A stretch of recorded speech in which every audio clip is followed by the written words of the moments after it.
Welcome back to Whence, a Masonic podcast featuring research papers and discussions related to Freemasonry. Here's your host, Brother Robert Johnson.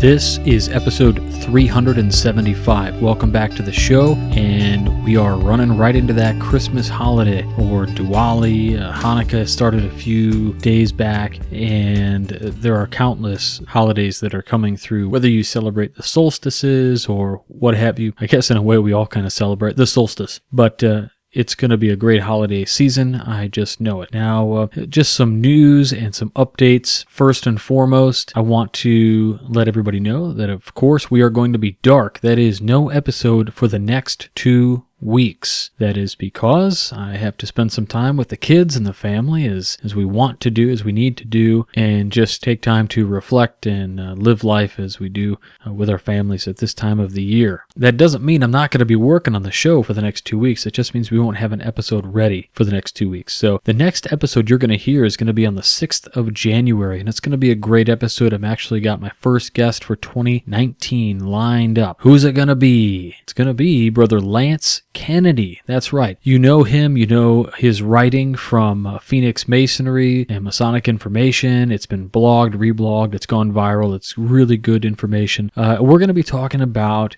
a multitude of different topics, but I think our focus is really going to be on Masonry in the next 20 years. Where are we going to be? What are we going to look like? What's it going to feel like? How are we going to get there? What's the cost of getting there? And I think we are going to have a wonderful conversation. I invite you all to listen in to that episode. And I don't usually go around sharing the episodes in different forums and what have you, but you bet your bottom dollar I'm going to share that episode in the old Texas Freemasonry Facebook group, because outside of the Winding Stairs, those are the two groups that have the most discussion, the most educated conversations that I've seen while staying on the level. It's pretty amazing. Everybody is usually very relaxed and respectful of each other. It's pretty cool. So I'll be sharing it there, but keep a lookout. We'll be, of course, on iTunes and everywhere podcasts are heard. This week, I've got a couple pieces for you, and these two pieces seem to jump out, as it were,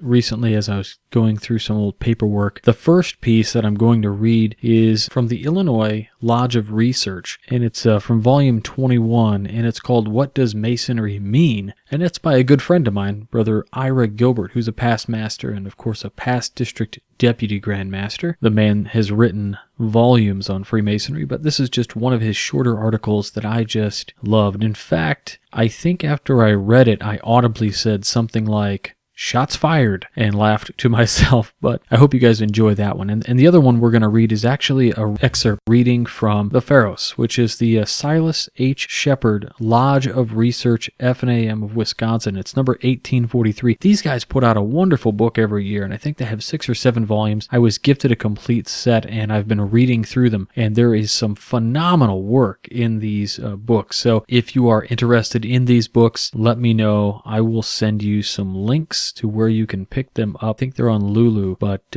wonderful books, and I want to do a reading from one of them that I think you'll all enjoy. And if I've got some extra time, because of course we have illustrious Brother Stephen L. Harrison on this week as well, but if we have some extra time, I'll do a short reading of a recent Midnight Freemason article, which was written by Brother Scott S. Duball, the brother I talk to the most, almost every day on the phone. He also had a little bit to say about the hot topic of Freemasonry dying. But if we don't get to that, rest assured, you can go find that right online at www.themidnightfreemasons.org. But we'll get into those right after this.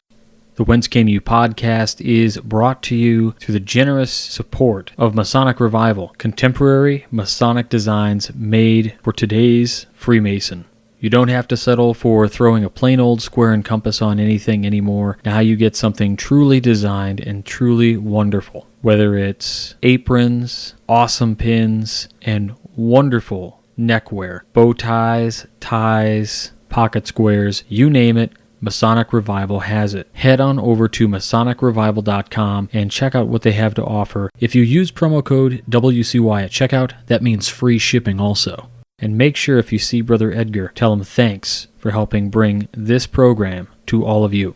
And this program is also brought to you by all of you, those of you who support this program. We can't do it without you and your donations and all of your assistance, so thank you so much. To find out more about how you can assist this program, head on over to wcypodcast.com and click on Support the Show. There you can make direct donations, sign up to be a monthly contributor, a fellow, or even a producer. And thanks very much to everybody for donating. Special announcement! Special announcement!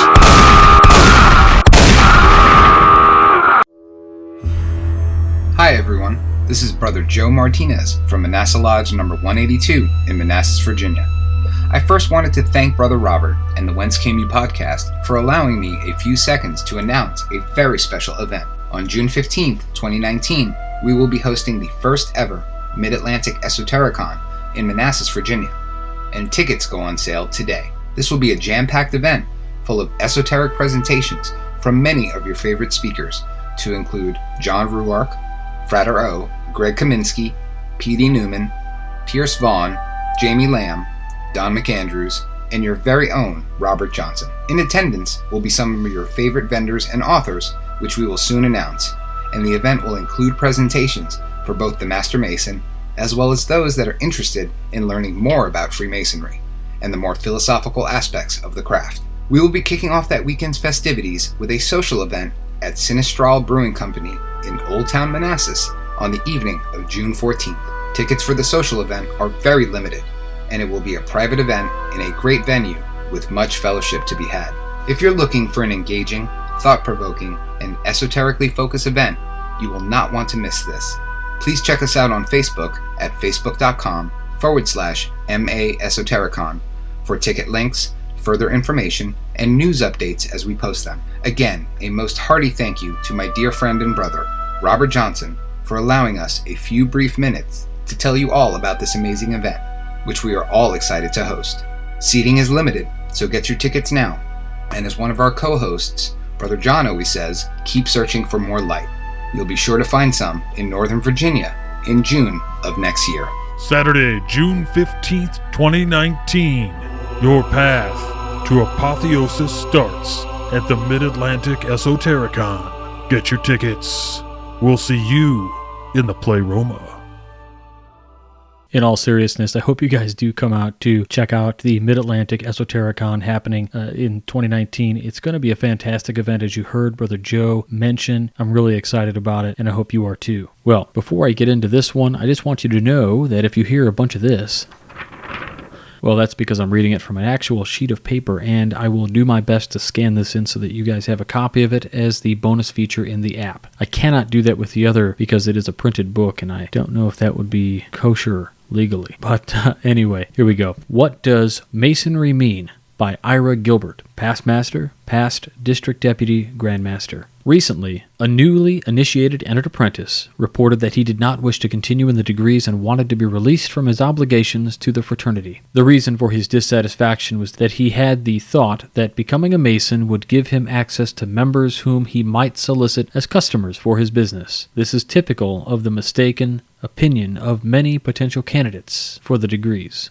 Dennis Chorneski of the Masonic Restoration Foundation was quoted as saying, "Much of our dilemma arises from the fact that too many men who join are not properly educated about the fraternity. Rather than coming to an understanding of the craft based on diligent study and thinking, new candidates tend to form their opinions based on the behavior of fellow Masons who are themselves poorly educated about the fraternity's history and philosophy. Some of the questions that arise in the new candidates can be answered during the investigation process before the petition is received. The Intender program has a pamphlet entitled On the Threshold, which will answer many of these questions. The pamphlet should be given to the potential candidate by the investigating committee." I'm going to break into the paper here and just let you all know that if you don't know what the Intender program is, it's basically a series of booklets that are given to the candidate before and after each degree. Back to the paper. The noted Masonic researcher and author Albert Galatian Mackey dealt with this issue in his book entitled Masonry Defined, a Liberal Masonic Education. In the introduction of the book, the question is stated thus, quote, "The average Mason, after taking his degrees in Masonry, immediately asks himself what it all means."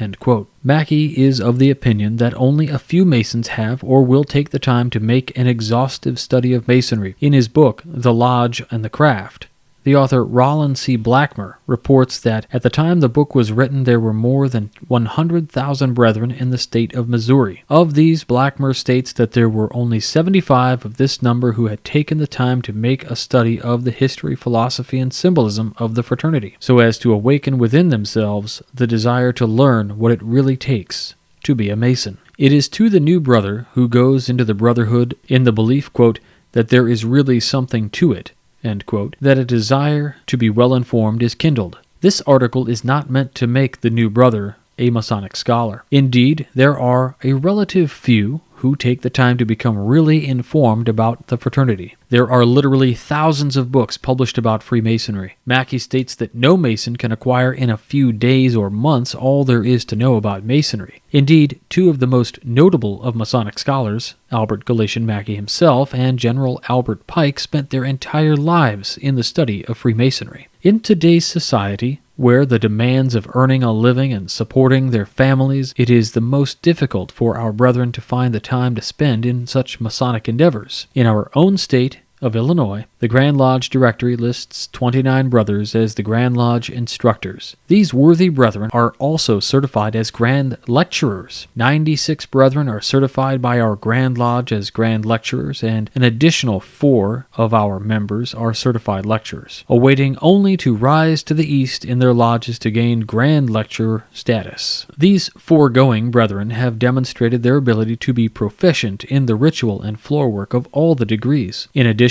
100 brethren are certified by our Grand Lodge as Lodge instructors, proficient in the ritual work of the first section of all 3 degrees, opening and closing of the lodge, and the reception of the District Deputy Grand Master. These Masons spent countless hours in memorization of the ritual and floor work so that they can pass a strict examination by our Board of Grand Examiners. The question that must be asked of these praiseworthy brethren is, quote, given that you are proficient in memorization, how familiar are you in the meaning of the words that you have labored so long to learn? End quote. What do you know of the history of our brotherhood? What do you know of the philosophy of our brotherhood? In other words, why are you a Mason? Mackey's book states that these brethren who are so proficient in the ritual but are not knowledgeable in the meaning of the words is like having a child learn his ABCs and calling him a scholar. Learning the ritual and floor work is like the rough ashlar. It is a building block that needs to be finished into the perfect ashlar that makes the building blocks of our Masonic house. Mackey states that, quote, Masonry would die out in 5 years if it had to depend on about 85% of the membership, end quote. He goes on to state that it is only a small minority of really interested Masons that have enabled our fraternity to last almost 300 years. It is this small minority of our members that aspire to a place in the line of officers. It is this small minority of our members that are willing to spend the time necessary to keep Freemasonry alive. Our lodges would cease to exist if all its members simply paid their dues and rarely, if ever, attended a meeting of his lodge. Ask yourself, what do you want from Freemasonry if you are only a member? How many of you are proud to say, oh yes, I am a Mason, but I haven't attended lodge in years? Mackey asks, what benefit does Masonry give to this man? What benefit does this brother get from his membership in our brotherhood? If this brother had taken the time to learn something of Freemasonry, he would have become more than just a Mason in name only. There is much to our fraternity. Being a Mason is truly a fine experience. Learning, for example, the meaning of the legend of the 3rd degree will add significantly to the life experience of being a man and a Mason. I am not suggesting that every brother become a Masonic scholar. I am only stating that taking the time to learn something of history, philosophy, and symbolism of our degrees will add to the desire to attend lodge and get something out of the ritual. Become more than a Mason in name only. Remember the admonition given by H.L. Hayward, quote, not more men in Masonry, but more Masonry in men, end quote. Well, there you have that piece. You know, a lot of concepts within that are so familiar to us, and I think they are so relevant today. Just because they're always relevant. This is the nature of this fraternity. When Mackey says that if we had to rely on 85% of our fraternity, that our fraternity would cease to exist in the next 15 years, or 5 years rather, if we really think about that, how true would that be? If the 15% that offsets it stepped back and we relied on the other 85%, mama bird, are we kicking them out and see if they can fly? And then we expect them to fly, but there's no inherent need for success, right? so the cat scoops them up and eats them. They don't get to fly away. It's just interesting to think about. But a wonderful piece, and it was written quite a few years ago, actually, that comes from the transaction of the Illinois Lodge of Research, again, Volume 21, the year 2012. I found a metal file box while I was rummaging through a closet recently. When I opened it, I discovered a treasure trove of things my parents had saved. Among the items were World War II ration books. I'm certain they belonged to my mother because at the time my father was slogging his way across North Africa, up through Italy, and into France. You've seen the maps. My parents, Robert and Alice, were part of that industrious, young, and determined group that really did save the world. And for good reason. We now call them the greatest generation. People of that era made sacrifices unimaginable to most of us, now living in what Time magazine has dubbed the me generation, not to be outdone by the me generation of the 70s.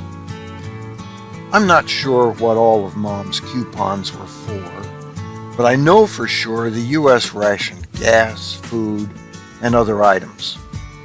People were encouraged to recycle tin cans for the war effort. Children even donated their metal toys to help.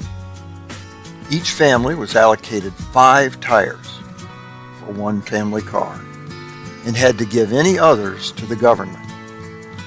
Even the fact that we are at war today does not affect us like that. Most of us, apart from families with loved ones in the military, may make some sacrifices, but not on such a large scale. The material shortages ran so deep that it even affected, at least in one small way, the Freemasons. When Dad returned from the war, he joined the fraternity. Although peacetime had returned, production had not caught up with demand and certain things remained hard to get. In Dad's lodge and many others, it was customary to present a new brother his apron in a cellophane envelope, suitable for its protection. Cellophane, however, was in short supply, and his lodge had to use paper as a substitute. When Dad passed away, I could not find his apron. His lodge, as is the custom, supplied one at his funeral. Later, while going through some of his things, I found it in an old cedar chest inside that well-worn paper envelope. Despite its wrinkles and tears, it had protected the apron all those years. On it is a drawing of a steward knocking at the inner door on behalf of a poor, blind candidate. Along with the picture is this accompanying note. Masonry, it says, will understand. Our fighting men need cellophane and its ingredients. For that reason, the protection cellophane formerly gave our Masonic aprons has to be eliminated. This white paper stock will carry on for the duration. That envelope, having done its job, now hangs framed on my office wall as a reminder of those sacrifices. For the Whence Came You podcast, this is Steve Harrison with the Masonic Minute. Well, I hope you enjoyed that wonderful segment by illustrious brother Stephen L. Harrison. If you did, please head on over to our website, wcypodcast.com, find the bookstore, click on that, and it'll take you to a page where you can click on any of the books that have been written by illustrious brother Stephen L. Harrison, and you can link those back to Amazon and pick those books up. Now, a couple of them are also available as ebooks. One of my favorite books, just because I love history and I love the mystery, is Brother Steve's Oak Island book. You know, that show is going into another season. Can you believe it? But he does a great job of taking apart that show and deciphering the myths and the facts and what we can rely on. So if you're into that, check it out. It's Freemasons at Oak Island by illustrious brother Stephen L. Harrison, but all his books are fantastic. Even if you're into the history, he did a book on Billin, just a wonderful scholar, and I can't thank brother Steve enough for all that he does. So I promised you all 2 pieces, maybe a third this week. So the second piece is going to come from this book. It's Pharos, the Silas Shepherd Reader. And the title of this edition was Travelers, and it's, again, the Silas H. Shepherd Research Lodge, number 1843. It's a publication, and you can learn more by going to www.silasshepard.org. That's SILASSHEPHERD.org. So this piece is called Sir Robert Murray, The Invisible College and the Birth of Modern Science by Todd Crone. Little did he know it at the time, but in his life, Sir Robert Murray would become a pivotal point in the operative speculative timeline of Freemasonry. He would also use the connection he made in the craft to bring together cutting-edge scientists and philosophers of the day with wealthy men who took an interest in funding their research, and by doing this, he would help create one of the most elite scientific societies the world would come to know, forever changing the scientific process, which was impeded by the religion of the day, creating a launching point for modern science as we know it today. Before we get into his achievements, I would like to shed a little light on his life to get a bit of a picture of who he was and how he came to be a Mason. There is little history of Robert Murray, and what history there is, I find only through Robert Lomas, who claims to have pieced Murray's life together through his communications in Masonic minutes. Following are a few key points in his life. Robert Murray was born in 1609 in Perthshire, son of Sir Mungo Murray. 1624, inspired by Sir George Bruce's underwater coal mine in the Firth and Forth, and became interested in engineering. 1630, educated at St. Andrew University, studied mathematics. 1633, joined the Scots Guard of Louis XIII of France as an engineer. 1641, sent back to Scotland by Cardinal Richelieu to help make trouble for Charles I, joined the Covenanters' army as a quartermaster general and marched south to take Newcastle. While he was garrisoned at Newcastle is when he became a Freemason. May 20th, 1641, Murray was made a Freemason, Lodge of Edinburgh. Whilst garrisoned at Newcastle, first known person to be made a Mason on English soil, this was witnessed by Brother General Alexander Hamilton and Brother John Milan, the Master Mason to Charles. The 4th of December, 1642, Cardinal Richelieu dies. This was Murray's power source. January 10th, 1643, Murray took news of Richelieu's death to Charles and is knighted, so he could carry a message back to Louis XIII.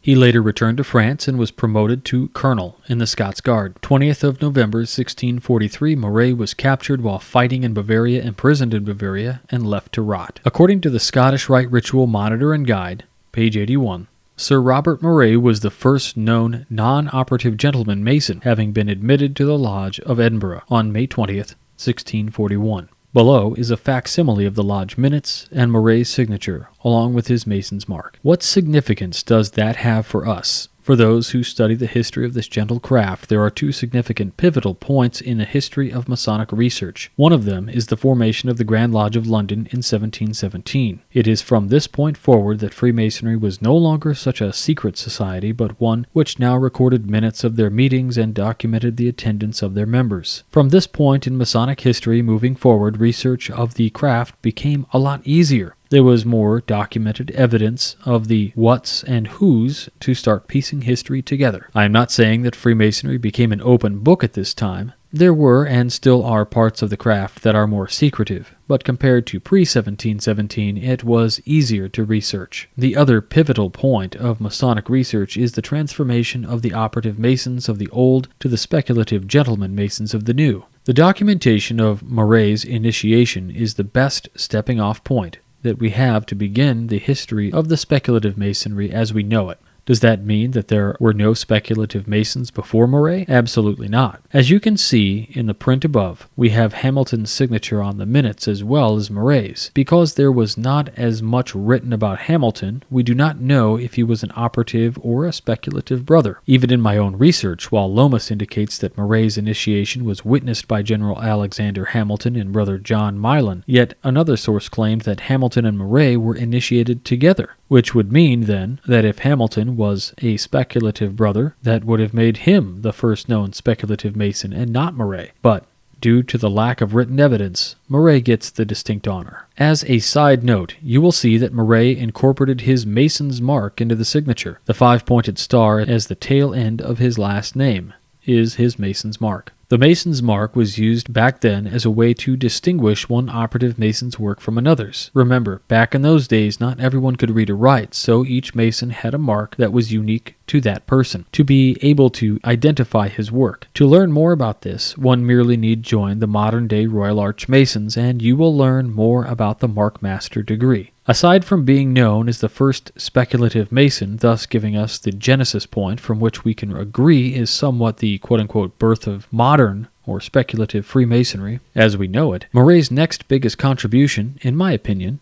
was in the facilitation of the formation of the Royal Society. According to Lomas, Moray returns to London in 1660, after being exiled for 10 years. He founded a scientific society at Gresham College. Because of his assistance to Charles II in 1661, Charles agrees to give this new society a royal charter, making it the Royal Society.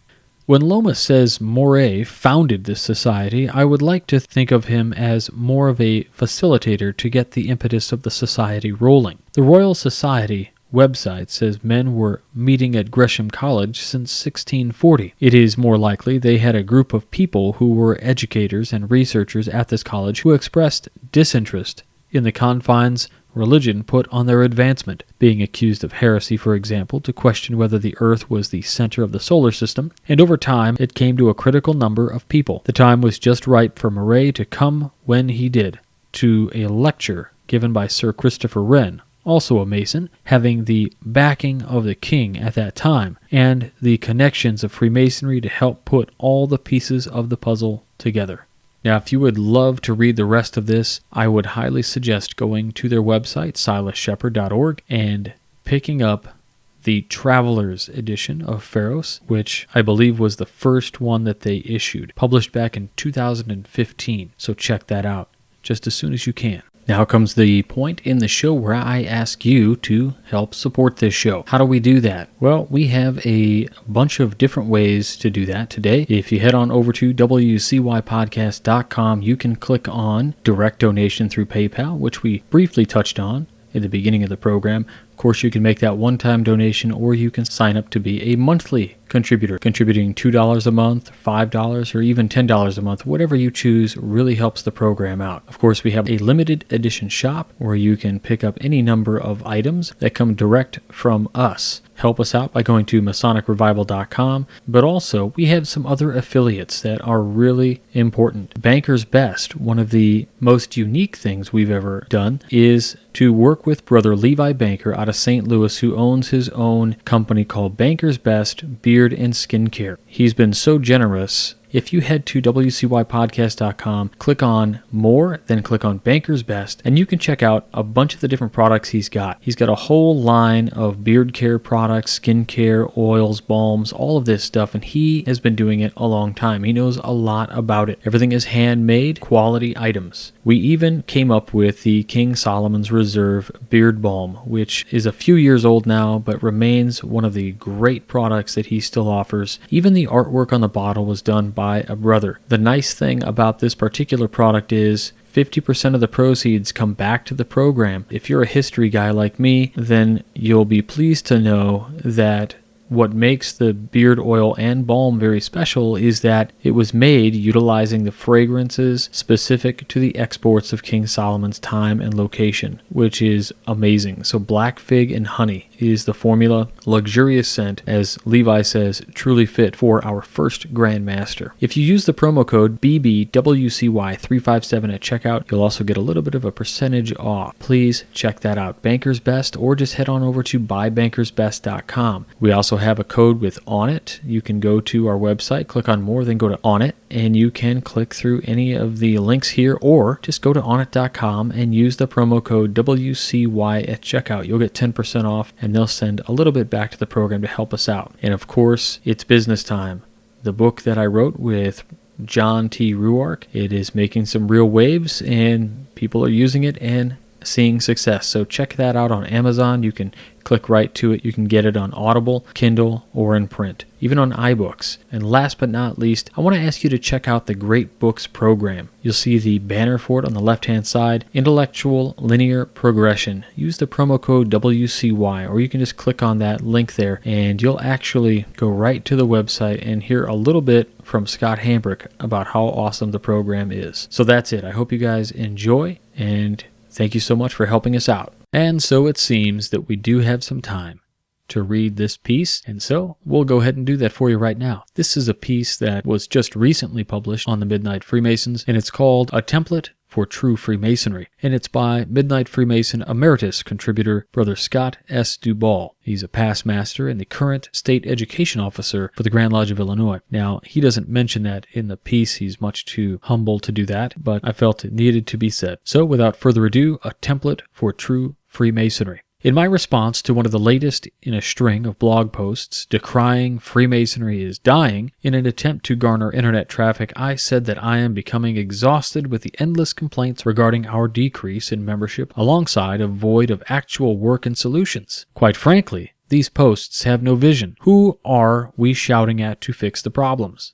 I asked. We should all know that this isn't likely to grab the attention of Grand Lodge officers who, in their defense, do not have the means to truly address the supposed problem. This problem, if you want to call it that, will be best addressed by individual Masons and individual lodges who care enough about the survival that they are willing to make programming changes to address the changing needs of the market. In saying that, it occurs to me that some lodges have figured out a template for future success, while a majority of well-meaning lodges are spinning their wheels trying to figure out what to do. You have to do more than say you want to change and expect someone else to enact it. While I was in college, the Interfraternity Council, or the IFC, hosted a speaker for all of Greek life. This speaker, in an admittedly hokey manner, brought a textbook, a sweater, and a water bottle. He said the textbook represented our ritual, the sweater, with Greek letters, represented our membership, or brotherhood, in our respective fraternities, and the water bottle represented the social element of our organizations. These three components make up the fraternity experience. However, the individual chapters only function when stacked in the proper order. He demonstrated that when you use a bottle as the base, the sweater and the textbook will not balance. He then showed that if you use the textbook as the foundation upon which the sweater and the bottle can rest, your organization will maintain equilibrium. Similarly, in Masonry, the ritual,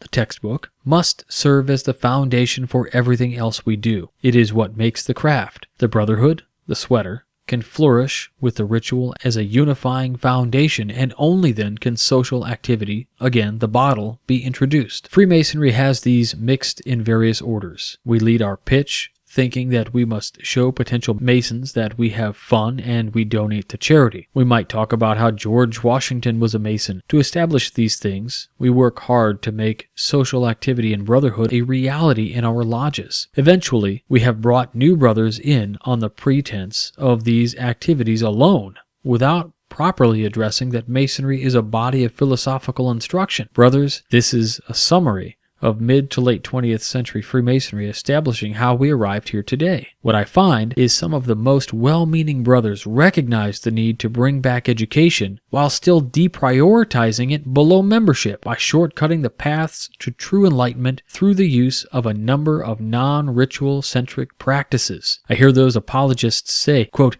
"After all, who will we teach if we don't have any members left?" End quote. We would be better served by initiating only those who seek the true path of Masonic enlightenment, those ones who still fill our temples when the dust settles. Anything grander than this is in conflict with what the entered apprentice degree teaches us about our egos, buildings, membership, Grand Lodge visibility. In the decade and a half since I heard the above lecture, I have been shown its truth time and time again. I firmly believe that those lodges who have prioritized along the stated pattern, ritual, brotherhood, social, are the ones who will remain when the dust settles. In marketing terms, the unique value proposition that we offer is an initiatic experience coupled with a moral doctrine. We have the market on this product, if we position ourselves as such. My close friends and brothers know I like great dinners, but that isn't the unique product the craft provides. You don't need to be a Freemason to find a good meal. We aren't unique in our charitable giving, nor in our programs for youth. We have to lead with the unique value that only we can provide. The successful template for true Freemasonry is in the ritual. The ritual provides for spiritual growth. The ritual provides for love among brothers. The ritual provides for convivial meals. But it is essential that we discuss, treat, and run our craft in that order. If you are a lodge education officer, teach the ritual. If you're a district education officer, teach the ritual. If you are a brother who loves the craft, teach the ritual. It is on each of you. Scott Stephen Duvall. Well, there you have it. I hope that gives you a call to action and fires you up for the next episode, which will be coming on January 6th if everything goes according to plan. And if you just have to hear this one again or you want to read it in your own voice, then head on over to midnightfreemasons.org or .com, whichever. We have both, but check it out. I wanted to make sure I told all of our contributors, our fellows, and our producers, thank you so much for all of the help and assistance this year. We could not do this show without you. We can't do this show without you guys who continually share the episodes, even if you don't contribute monetarily or anything. What really helps us out also, there's a multi-tiered approach of how we do this, and that is to share the podcast, to get it out there to new people, to give it to new brothers, and really engage them. Our generation and most of the people out there today are very interactive on the web, on Facebook, on social media. So the more we can get into those niche areas, the more we can interact with our brothers in places in where they already are interacting. Now, there is something to be said about actual lodge practices on those forums or whatever, but what we're talking about is the education, how we can help support that education for Freemasonry worldwide. And again, we just can't do it without you guys sharing and assisting via becoming contributors, fellows, or producers of the program. We can't do it without you guys sharing the links, and we can't do it without you guys being the example to set. So with that, I wish you all a wonderful holiday season, a season of light, and we'll talk to you all in January. So stay on the level. For Whence Came You, I'm Robert Johnson. I'll talk to you guys next year.